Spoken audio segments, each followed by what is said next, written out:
आइए रुक करते हैं पीटीवी हिंदुस्तान पर इस वक्त की कुछ खास खबरों की। कहीं 421 तो कहीं मिले 627 वोट। हरियाणा में नहीं चला झाड़ू का जादू। हरियाणा विधानसभा चुनाव से साफ है कि जनता को इस बार आपके वादों पर विश्वास नहीं है। चुनाव में एक भी सीट आपकी पार्टी नहीं जीत पाई।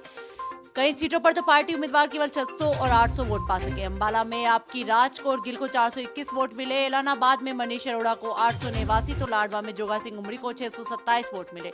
गुड़गांव में निशांत आनंद को 1659 तो बदखल में प्रकाश वर्मा को 1681 वोट मिले हैं। हरियाणा में बीजेपी की ऐतिहासिक जीत के पीछे सैनी का मास्टर स्ट्रोक।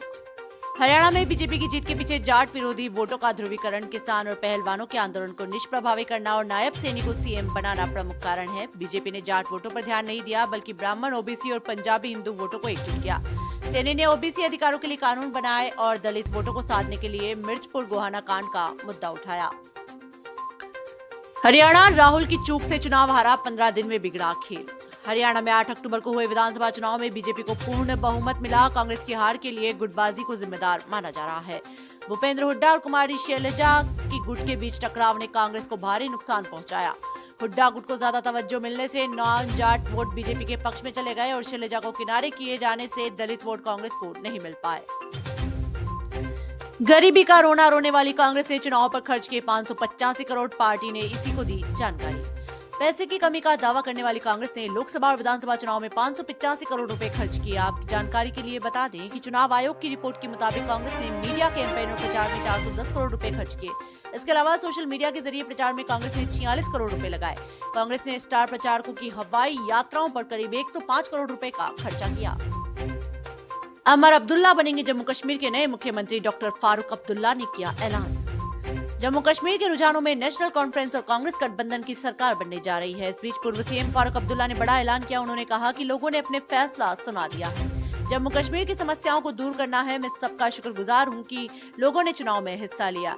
उन्होंने ये भी कहा कि नतीजा आपके सामने है। अमर अब्दुल्ला मुख्यमंत्री बनेंगे। बीजेपी की जीत ने पलटा शेयर बाजार का मूड। सेंसेक्स निफ्टी जोरदार उछाल के साथ हुए बंद। हरियाणा विधानसभा चुनाव में बीजेपी की जीत से शेयर बाजार झूम उठा है। लगातार 6 दिनों की बिकवाली के बाद आज सेंसेक्स 584 अंकों के उछाल के साथ 81,634 और निफ्टी 240 अंकों की तेजी के साथ 25,013 अंकों पर क्लोज हुआ। बैंकिंग ऑटो शेयर में बड़ी खरीदारी रही तो मिड कैप और स्मॉल कैप शेयरों में भी जोरदार रौनक देखने को मिली।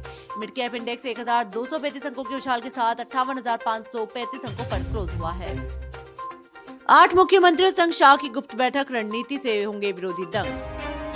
केंद्रीय गृह मंत्री अमित शाह ने सोमवार को नक्सलवाद को लेकर दिल्ली में एक बैठक की। इसमें 8 नक्सल प्रभावित राज्यों के मुख्यमंत्री शामिल हुए। शाह ने नक्सलवाद को खत्म करने के लिए छत्तीसगढ़ द्वारा किए जा रहे प्रयासों की सराहना की।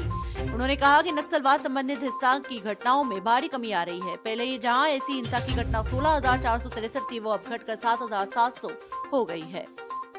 23 साल बाद भी चैन से नहीं बैठूंगा, अभी बहुत कुछ करना बाकी है, बोले पीएम मोदी।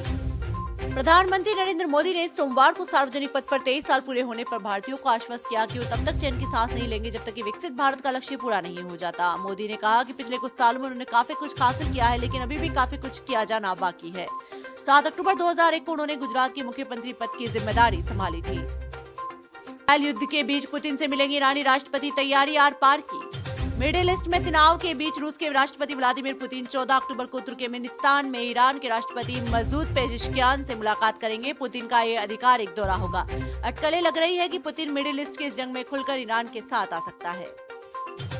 आयुष्मान कार्ड, बुजुर्गों के लिए खुशखबरी। योजना में होगा विस्तार, नई बीमारियां की जाएंगी शामिल। आयुष्मान भारत योजना में बुजुर्गों के लिए विस्तार हो सकता है। सरकार अल्जाइमर और डिमेंशिया जैसी बीमारियों को योजना में शामिल करने पर विचार कर रही है।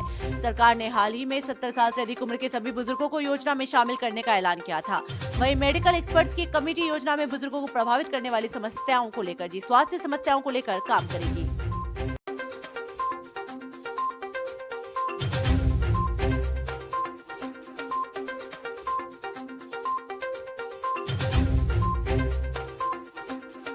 देश दुनिया की तमाम बड़ी खबरों से जुड़े रहने के लिए देखते रहिए पीटीवी हिंदुस्तान। यदि आपने अभी तक आपका अपना YouTube channel PTV Hindustan subscribe नहीं किया है तो अभी सब्सक्राइब कर लें, बेल आइकन जरूर दबा दें।